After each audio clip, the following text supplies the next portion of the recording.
ఎన్నికల మేనిఫెస్టోలో ఇచ్చిన హామీ మేరకు పీఆర్సీ డీఏలు అడిగితే రాష్ట్ర ప్రభుత్వ ఉద్యోగులను ప్రజల ముందు విలన్లుగా చిత్రీకరిస్తారా అంటూ సీఎం రేవంత్ రెడ్డిపై బీఆర్ఎస్ వర్కింగ్ ప్రెసిడెంట్ కేటీఆర్ తీవ్ర స్థాయిలో మండిపడ్డారు. ఈ సందర్భంగా తెలంగాణ భవన్లో కేటీఆర్ మీడియాతో మాట్లాడారు. అసెంబ్లీ ఎన్నికల సమయంలో రాష్ట్ర ప్రభుత్వ ఉద్యోగులకు రేవంత్ రెడ్డి ఎన్నో హామీలు ఇచ్చారు. కానీ ఏ ఒక్క హామీ ఇప్పటి వరకు నెరవేరలేదు. తెలంగాణ కోసం వారు చేసిన త్యాగం గురించి రేవంత్ రెడ్డికి ఇస్మందైనా తెలీదు. ఫ్రీ జోన్ హైదరాబాద్ అని తీర్పు వస్తే తెలంగాణ ఉద్యోగులు తిరస్కరించారు. ఉమ్మడి ఆంధ్రప్రదేశ్ రాష్ట్రంలో తెలంగాణ ఎన్జీఓలు ఎంతో గొప్ప ఉద్యమం చేశారు అని కేటీఆర్ తెలిపారు. ఉద్యమంలో ఉద్యోగులు కదం తొక్కి రాష్ట్ర ఏర్పాటులో కీలక పాత్ర పోషించారు. రాష్ట్రం ఏర్పడిన తర్వాత దేశంలో ఎక్కడా లేని విధంగా కేంద్ర ప్రభుత్వ ఉద్యోగుల కంటే తెలంగాణ ఉద్యోగుల జీతాలు ఎక్కువగా ఉండాలని చెప్పి కేసీఆర్ 73% ఫిట్మెంట్ ఇచ్చారు. ఒక స్పెషల్ ఇంక్రిమెంట్ కూడా ఇచ్చారు. ఎందుకంటే ఉద్యోగులే ఉద్యమకారులే కదం తొక్కారు కాబట్టి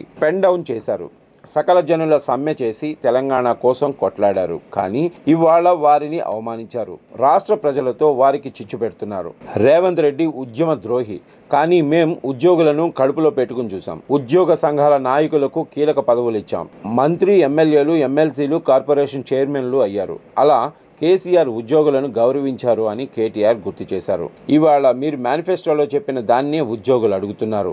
ఆర్టీసీ కార్మికులను ప్రభుత్వంలో విలీన ప్రక్రియ పూర్తి చేసి 2 పీఆర్సీ బకాయిలు వెంటనే చెల్లిస్తాం. ప్రభుత్వ ఉద్యోగులతో సమానంగా అన్ని వసతులు కల్పిస్తామన్నారు. రాష్ట్ర ప్రభుత్వ ఉద్యోగులందరికీ పెండింగ్లో ఉన్న 3 డిఏలు తక్షణమే ఇస్తాం. సిపిఎస్ రద్దు చేసి ఓపీఎస్ తెస్తాం. 317 రద్దు చేస్తాం. కొత్త పీఆర్సీ అమలు చేస్తామని చెప్పారు. ఇవాళ ఉద్యోగులు మీరు చెప్పిందే అడుగుతున్నారు. గొంతెమ్మ కోరికలు కోరటం లేదు. పీఆర్సీ డిఏలు ఏవి అని అడుగుతున్నారు. కానీ మీరు ప్రజల ముందు ఉద్యోగులను విలన్లుగా చిత్రీకరించే కుట్ర చేస్తున్నారంటూ సీఎం రేవంత్ రెడ్డిపై కేటీఆర్ నిప్పులు చెరిగారు. ఎన్ని మాటలు చెప్పిండండి మన రాష్ట్ర ప్రభుత్వ ఉద్యోగులకి, ఎన్ని హామీలు ఇచ్చిండు. అసలు ఉద్యోగుల గురించి, ఉద్యోగుల త్యాగాల గురించి, ఉద్యోగులు తెలంగాణ కోసం చేసిన పని గురించి రేవంత్ రెడ్డికి కనీసం ఇసుమంతన తెలుసా? అసలు ఆనాడు కేసీఆర్ గారు నిరాహార దీక్షకు పోయిందే ఉద్యోగ గర్జన సభ నుంచి. ఉద్యోగుల విషయంలో ఆనాడు ఒకసారి ఫ్రీ జోన్ హైదరాబాద్ అనే ఒక తీర్పు వస్తే దాన్ని ఖచ్చితంగా తిరస్కరిస్తున్నది తెలంగాణ సమాజం అని చెప్పి తెలంగాణ ఎన్జిఓల త్యాగాన్ని గుర్తు చేస్తూ తెలంగాణ ఎన్జిఓ అనే సంఘాన్ని ఉమ్మడి ఆంధ్రప్రదేశ్లో కూడా అత్యద్భుతంగా నడిపిన ఉద్యోగ సంఘాల నాయకులకు మా స్వామి గౌడ్ గారు ఇక్కడే ఉన్నారు, మా శ్రీనివాస్ గౌడ్ గారు ఇక్కడే ఉన్నారు, పెద్దలు దేవిప్రసాద్ గారు ఉన్నారు, పాతూరి సుధాకర్ రెడ్డి గారు ఉన్నారు, ఇంకా ఉపాధ్యాయుల నుంచి వచ్చిన మా సోదరుడు రసమయ్య బాలకృష్ణ గారు ఉన్నారు.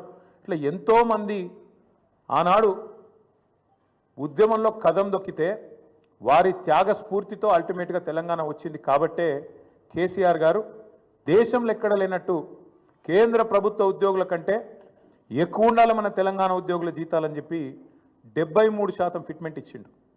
ఒక స్పెషల్ ఇంక్రిమెంట్ ఇచ్చిండు, తెలంగాణ ఇంక్రిమెంట్. ఎందుకు? ఒకటే కారణం, ఉద్యోగులు వేరు మేం వేరు కాదు, ఉద్యోగులే ఉద్యమకారులై కదం దొక్కిండ్రు. ఉద్యోగులే అత్యద్భుతంగా ఆనాడు పెన్ డౌన్ చేసిన సకల జనుల సమ్మెలో తమ ఉద్యోగాలు పోతాయనే ఇబ్బంది కూడా లేకుండా, ఆలోచన కూడా లేకుండా తెలంగాణ కోసం కొట్లాడిన ఆ సోదరుల్ని ఇవాళ అవమానించడం అంటే, వాళ్లకు మిగతా రాష్ట్రంలోని ప్రజలకు చిచ్చుపెట్టే ప్రయత్నం చేయడం అంటే, ఇది ఒక ఉద్యమ ద్రోహి అయిన రేవంత్ రెడ్డి మాత్రమే చేయగలుగుతాడు తప్ప ఇంకోటి చేయలేడు. ఎందుకంటే ఆయనకు అవగాహన లేదు. ఉద్యమంలో ఆనాడు భుజం భుజం కలిసి మాతో నడిచిన ఉద్యోగులను మేము కడుపులో పెట్టుకొని చూసుకున్నాం. ఎందుకంటే వాళ్ళది మాకు పేగు బంధం. అందుకే ఒక ఉద్యోగ సంఘాల నాయకుడు మంత్రి అయిండు, మరొక నాయకుడు కౌన్సిల్ చైర్మన్ అయిండు, ఇంకొక నాయకుడు బ్రహ్మాండంగా ఆనాడు కార్పొరేషన్ చైర్మన్ అయిండు, ఇంకొక నాయకుడు ఎమ్మెల్సీ అయిండు, ఇంకొక నాయకుడు ఎమ్మెల్యే అయిండు. చాలామంది ఇంకా చాలామంది పెద్ద పెద్ద హోదాల్లో ఆనాడు ప్రభుత్వంలో ఉన్నప్పుడు వారిని గౌరవించుకున్నది కేసీఆర్ ప్రభుత్వం. ఇవాళ ఉద్యోగులు అడుగుతున్నది ఏంది? మీరు చెప్పిందే కదా, మీరే చెప్పిండ్రు. పేజ్ నెంబర్ 28 మేనిఫెస్టో, టీఎస్ఆర్టీసీ సిబ్బంది సంక్షేమం. ఆర్టీసీ కార్మికులను ప్రభుత్వంలో విలీన ప్రక్రియ పూర్తి చేసి 2 పీఆర్సీ బకాయిలు వెంటనే చెల్లిస్తాం. వచ్చే పీఆర్సీలో ఆర్టీసీ కార్మికులను చేరుస్తాం. రాష్ట్ర ప్రభుత్వ ఉద్యోగులతో సమానంగా అన్ని వసతులు సదుపాయాలు కల్పిస్తాం. ఆర్టీసీ బస్సులకి ఏందో చెప్పింది. ఇది ఆర్టీసీ కార్మికుల గురించి మీరు చెప్పిన మాట. ప్రభుత్వ ఉద్యోగుల గురించి మీరు చెప్పిన మాటలేంది? సంక్షేమం గురించి మీరే చెప్పినారు. రాష్ట్ర ప్రభుత్వ ఉద్యోగులందరికీ పెండింగ్లో ఉన్న 3 డిఏలు తక్షణమే చెల్లిస్తాం. రాష్ట్ర వ్యాప్తంగా ఉన్న ఉద్యోగ ఉపాధ్యాయులకు 1వ తారీఖున వేతనాలు అందే విధంగా చర్య తీసుకుంటాం. సప్లిమెంటరీ బిల్లులు 15 రోజులు చెల్లిస్తాం, సిపిఎస్ విధానాన్ని రద్దు చేసి ఓపీఎస్ తెస్తాం, పెన్షనర్లకు ఉద్యోగులకు ఇచ్చే డిఏలను సకాలంలో ప్రకటించి బకాయిలను వెంటనే ఇస్తాం, 317 రద్దు చేస్తాం, కాంగ్రెస్ ప్రభుత్వం ఏర్పాటైన వెంటనే కొత్త పీఆర్సీ ప్రకటించి 6 నెలలలోపు సిఫార్సులు అమలు చేస్తాం, కాంట్రిబ్యూషన్తో పాటు అన్ని రకాల జబ్బులు అని చెప్పి ఇంకేందేందో రకరకాల మాయమాటలు వారి కోసం చెప్పిండ్రు. ఏం అడుగుతుండ్రు ఇవాళ ఉద్యోగులు? మీరు చెప్పిందే అడుగుతుండ్రు కదా, గొంతమ్మ కోరికలు ఏమైనా కోరిండ్రా? పీఆర్సీ వేస్తామన్నారు, ఏది అని అడుగుతున్నారు, డిఏలు ఏవి అని అడుగుతున్నారు. కానీ ఇవాళ మీరు మాట్లాడే మాట ప్రజల ముందు ఉద్యోగులను విలన్లుగా చిత్రీకరించే ఒక చిల్లర కుట్ర ఏదైతే స్వయంగా ముఖ్యమంత్రి గారు చేస్తున్నారో వారిని వాళ్ళ తెలంగాణ ఉద్యోగుల తరపున మేము అడుగుతున్నాం. భారత రాష్ట్ర సమితిగా అందాల పోటీలకు 250 కోట్లు ఉన్నాయి, కానీ పెన్షన్ రిటైర్ అయిన వాళ్ళకు మీకు పెన్షన్ ఇస్తుంది కానీ రిటైర్ అయిన వాళ్ళకు రిటైర్మెంట్ బెనిఫిట్స్ ఇస్తుంది కానీ పైసలు లేవా? దొంగను దొంగగానే చూస్తారు. నోట్ల కట్టలతో దొరికిపోయిన దొంగను దొంగే అంటారు, దొంగను దొంగగానే చూస్తారు అని చెప్పారు. ఎంతోమంది త్యాగాల ఫలితంగా సాధించుకున్న తెలంగాణ రాష్ట్రాన్ని అవమానపరిచేలాగా మాట్లాడిన రేవంత్ రెడ్డి వ్యాఖ్యలపై BRS working president KTR Telangana భవన్లో మీడియాతో మాట్లాడారు. ఎక్కడ పోయినా దొంగలాగా చూస్తున్నారు అంటున్నాడు ముఖ్యమంత్రి. మరి దొంగను దొంగలెక్క కాకపోతే ఎట్లా చూస్తారు? దొంగను దొంగలెక్కనే చూస్తారు. నోట్ల కట్టలతో దొరికిపోయిన దొంగను ఖచ్చితంగా దొంగనే అంటారు, దొంగనే చూస్తారు. ఒక విశ్వసనీయత లేని ఓటుకు నోటు దొంగను కాంగ్రెస్ అనే ఒక ఎర్రి పార్టీ గుడ్డిగా నమ్మి సీఎం చేసింది, కానీ ఖచ్చితంగా దేశంలో మిగతా వాళ్ళు మాత్రం నమ్ముతలేరు. వ్యక్తిగతంగా ఎన్ని దూషణలు తిట్లైనా తింటాం, అవమానైనా సహిస్తాం. కానీ గత ఏడాదిన్నర కాలంగా మమ్మల్ని నోటికొచ్చిన బూతులు మాట్లాడినా, చివరికి మా నాయకుడి చావును కోరుకుంటూ నికృష్టపు రోతమాటలు మాట్లాడినా మేము భరించాం, సహించాం, కోపాన్ని పంటి బిగువున దాచుకున్నాం. మమ్మల్ని ఎన్ని తిట్టినా పడతాం. కానీ వేల మంది త్యాగాలతో దశాబ్దాల పోరాటాల ఫలితంగా టీఎన్జీఓలు బుద్ధిజీవుల నేతృత్వంలో రాజకీయ నాయకులు మేల్కొక ముందే విద్యార్థి సంఘాలు కేసీఆర్ పోరాటం చేసి చివరకు తెలంగాణ సాధించారు. ఈ రాష్ట్ర భవిష్యత్తుకు ఒక శాపం పెట్టే విధంగా నిన్న సీఎం మాట్లాడిన దారుణమైన మాటలు ఏవైతే ఉన్నాయో వాటిపై ఖచ్చితంగా మాట్లాడాలని కేసీఆర్ ఆదేశించారని కేటీఆర్ తెలిపారు. నిన్న రేవంత్ రెడ్డి మాట్లాడిన మాటలు చూస్తుంటే అత్యంత అసమర్థుడు, చేతకానివాడు, పనికిరాని దక్షత లేని పాలకుడు ఈ దేశంలో ఇంకొకరు లేరని తేలిపోయింది. 420 హామీలతో అభయహస్తం పేరుతో ఇచ్చిన మేనిఫెస్టో ఈ శతాబ్దపు అతిపెద్ద మోసం అని తేలిపోయింది. ఢిల్లీ పార్టీలను నమ్మితే 60 ఏళ్లు గోసపడ్డాం, మళ్ళీ ఆ పార్టీలను నమ్మితే మోసపోతాం అని చెప్పారు. ఆనాడు ఎన్నికల సమయంలో ఢిల్లీ పార్టీలను నమ్మితే ఆగమైతుంది అని కేసీఆర్ చెప్పిన ప్రతి మాట అక్షర సత్యమని ఇవాళ రుజువైంది అని కేటీఆర్ పేర్కొన్నారు. నన్నెవరూ నమ్మతలేరు, అప్పు పుడతలేదు, అపాయింట్మెంట్ దొరకట్లేదు, దొంగను చూసినట్టు చూస్తున్నారు అని రేవంత్ రెడ్డి వ్యాఖ్యానించారు. ఇంత దివాళాకోరు మాటలు ఏ రాజకీయ నాయకుడు కూడా మాట్లాడలేదు. నాకు పరిపాలన చేత కాదు అని రేవంత్ రెడ్డి చేతులెత్తేశారు. దొంగను దొంగలాగానే చూస్తారు.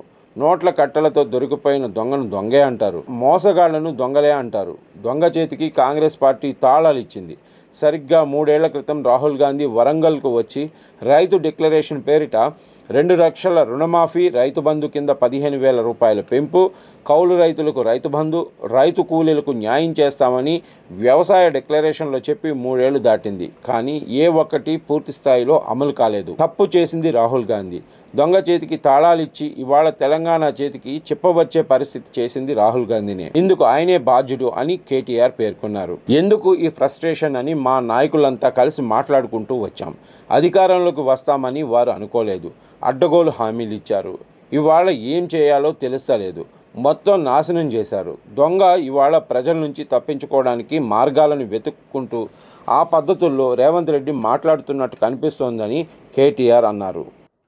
ఎన్ని తిట్లైనా తింటాము, ఎన్ని అవమానాలైనా సహిస్తాం, కానీ గత సంవత్సరంన్నర కాలంగా మమ్మల్ని నోటికొచ్చిన బూతులు మాట్లాడినా, నోటికొచ్చిన పద్ధతిలో దూషించిన, చివరికి మా నాయకుడి చావును కోరుకుంటూ నికృష్టపు రోత మాటలు మాట్లాడినా మేము భరించుకున్నాం, సహించుకున్నాం, కోపాన్ని తమాయించుకున్నాం, పంటి బిగువున బరాయించుకుంటూ వస్తున్నాం. వ్యక్తులుగా మమ్మల్ని అందరినీ ఇక్కడ కూర్చున్న వాళ్ళందరినీ ఎన్ని తిట్టినా పడతాం. శాసనసభలో కానీ బయట కానీ ఎంత రోత మాటలు మాట్లాడినా పడ్డాము, పడతాం. కానీ వేల మంది త్యాగాలతో దశాబ్దాల పోరాటాల ఫలితంగా అందులో ముఖ్యంగా ఏ రాజకీయ పార్టీ అందులో లేని నాడు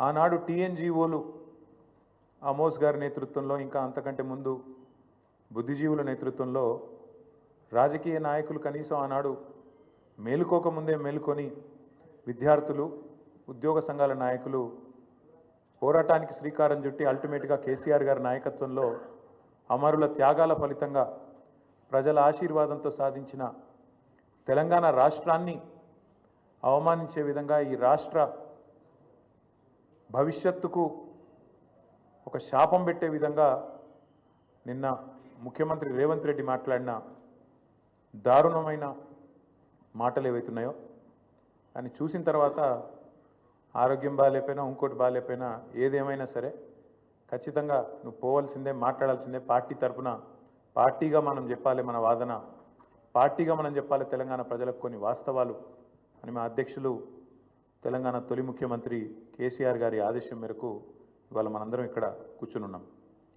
నిజంగా నిన్న రేవంత్ రెడ్డి గారు మాట్లాడిన మాటలు చూస్తే స్వతంత్ర భారతదేశ చరిత్రలోనే అత్యంత అసమర్థుడు, ఒక చేతగానివాడు, ఒక పనికిరాని దక్షత లేని పాలకుడు ఇంకొకరు లేరు ఈ దేశంలో అనేది మాత్రం తేలిపోయింది. అట్లాగే ఇంకోటి కూడా తేలిపోయింది. ఏవైతే వీళ్ళు ఒక 420 హామీలతో అభయ హస్తం అనే పేరు మీద ఇచ్చిన మేనిఫెస్టో, అందులో సబ్బండ వర్గాలకు కలిపి 420 హామీలు ఏవైతే ఇచ్చినరో కాంగ్రెస్ మేనిఫెస్టో ఈ శతాబ్దపు అతిపెద్ద మోసం అనేది కూడా తేలిపోయింది. అట్లాగే కేసీఆర్ గారు చిలుకకు చెప్పినట్టు చెప్పిండ్రు తెలంగాణ సమాజానికి. ఢిల్లీ పార్టీలను నమ్మితే 60 ఏళ్ళు గోసపడ్డం, మళ్ళా మోసపోతే ఢిల్లీ పార్టీల చేతుల్లా మళ్ళా గోసపడతాం, మళ్ళా ఆగమవుతాం అని చిలుకకు చెప్పినట్టు 100 సభలు మాట్లాడితే ప్రతి సభలో తెలంగాణ సమాజానికి ఒక అన్నగా, ఒక సోదరుడిగా, ఒక తండ్రిగా వారు చెప్పడం జరిగింది. ఆనాడు ఎన్నికల నాడు కేసీఆర్ గారు చెప్పిన ప్రతి మాట ఢిల్లీ పార్టీలను నమ్మితే ఆగమైతే తెలంగాణ అని చెప్పిన మాట అక్షర సత్యం అని చెప్పి ఇవాళ రుజువు అయింది. ముఖ్యమంత్రి గారు మాట్లాడుతూ నన్ను ఎవరు నమ్ముతలేరు, అప్పు ఉడతలేదు, ఢిల్లీకి వెళ్తే దొంగను చూసినట్టు చూస్తుండ్రు, అపాయింట్మెంట్ కోసం పోతే చెప్పులు ఎత్తుకపోతాడేమో అని భయపడుతున్నారు. నాకు తెలిసైతే నాకు దగ్గర 48-49 ఏళ్ళు ఉన్నాయి. నేను కూడా రాజకీయాలను ఒక 35 ఏళ్ళకి వెళ్ళి చిన్నప్పటి నుంచి పేపర్లు చదివే అలవాటు ఉంది, టీవీ చూసే అలవాటు ఉంది, రాజకీయ కుటుంబంలో పుట్టినా కాబట్టి దగ్గర నేను కూడా ఒక 10-15 మంది ముఖ్యమంత్రులు వాళ్ళ నడవడిక, వాళ్ళ మాట తీరువన్నీ చూసినాను. నాకు పక్కన చాలామంది విశేషమైన అనుభవం కలిగిన వాళ్ళు ఉన్నారు. కానీ బహుశా ఇంత దివాలా కోరు మాటలు మాత్రం బహుశా ఈ దేశ చరిత్రలనే ఏ రాజకీయ నాయకుడు కూడా మాట్లాడలేదు. ముఖ్యమంత్రి కాదు, ఏ రాజకీయ నాయకుడు కూడా మాట్లాడలేదు. ఒక్క మాటలో చెప్పాలంటే రేవంత్ రెడ్డి గారు నిన్న నాకు పరిపాలన చేత కాదు అని కాడి పడేసిండని చెప్పక తప్పదు. చాలా స్పష్టంగా కాడి వారేసి నాతో కాదు అని చేతులు ఎత్తేసిండు. ఇక అయిపోయింది, నాతో కాదని నిన్న స్పష్టంగా చెప్పిండు.